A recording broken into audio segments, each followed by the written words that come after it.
তাআলা আনহু আমার নবীকে এত ভালোবেসেছিলেন, যখন দেখলেন যে মসজিদুন নববীতে আজান দিলে আমার নবীকে আর তিনি দেখতে পান না, তখন তিনি চলে গেলেন সিরিয়ার হালাব শহরে।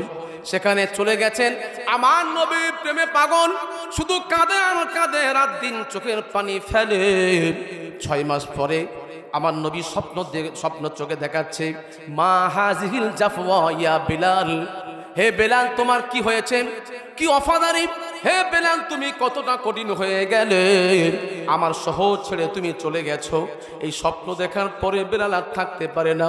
বেলাল হাবশী তখন চলে এলেন ফজরের বাবাজি আবার ফজরের নামাজের পরে উটের উপর সাওয়ার হয়ে চলে এলেন। চলে আস্তে আস্তে মসজিদুন নববীতে খুঁজছেন, চোখ খুঁজছে আমার নবী কোথায়। আমার নবীর মেম্বারে গিয়ে দেখলেন নবী নাই।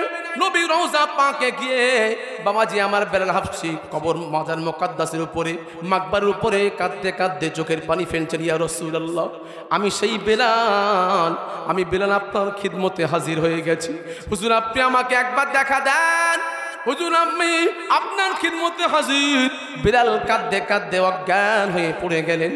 বাবাজি আমার মদিনার সাহাবীরা তখন বিলালকে টেনে তুলে আলাদা জায়গায় মাথায় পানি দেওয়া হলো। বিলালের যখন হুঁশ ফিরলেন, আমার নবী ইয়া রাসূলুল্লাহ হুজুর আপনি কোথায়? আমি বিলাল আপনার খিদমতে হাজির। কাঁদতেছিলেন। এমত অবস্থায় ইমাম হাসান হুসাইনকে যে খবর পৌঁছে গেল, বিলাল হাবশী চলে এসেছেন, মসজিদুন নববীর মুয়াজ্জিন এসেছেন।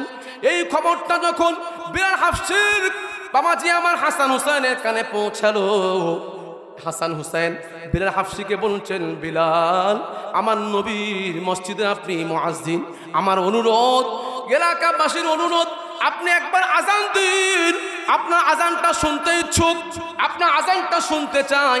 ও আমার আব্বা জানেরা,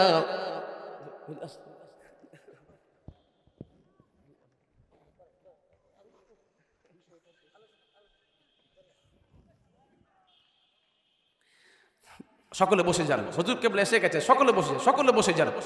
বাবাজি আমার সেই সময় বিলালকে বলছেন, হে বিলাল নাস্তাহু নাসমাউ আযানাক আল্লাযী কুনতু তুআজ্জিনু ফি মসজিদিন নবী সাল্লাল্লাহু আলাইহি ওয়াসাল্লাম। হে বিলাল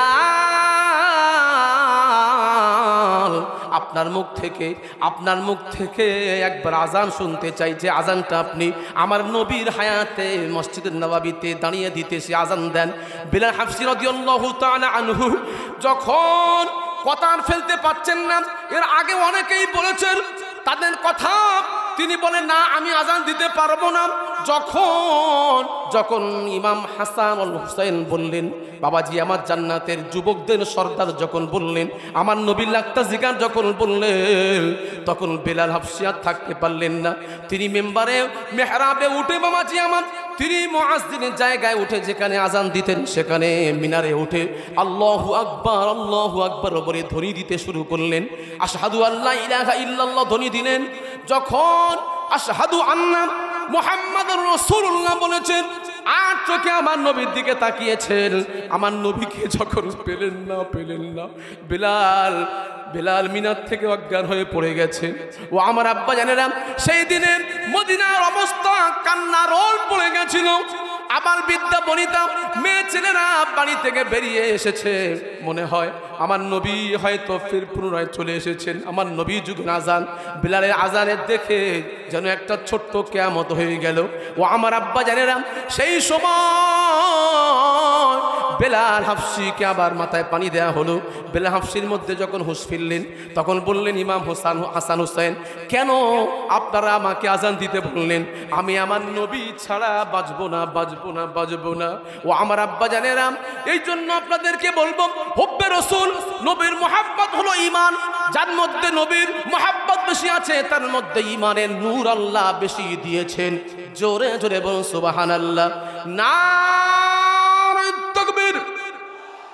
জোনপুর দরবার শরীফে হুজুর কিবলা। নারে তাকবীর। ওয়া আখির দাওয়ানা আনিল হামদুলিল্লাহি রাব্বিল আলামিন। মুহাব্বতে দুরূদ শরীফ। আল্লাহুম্মা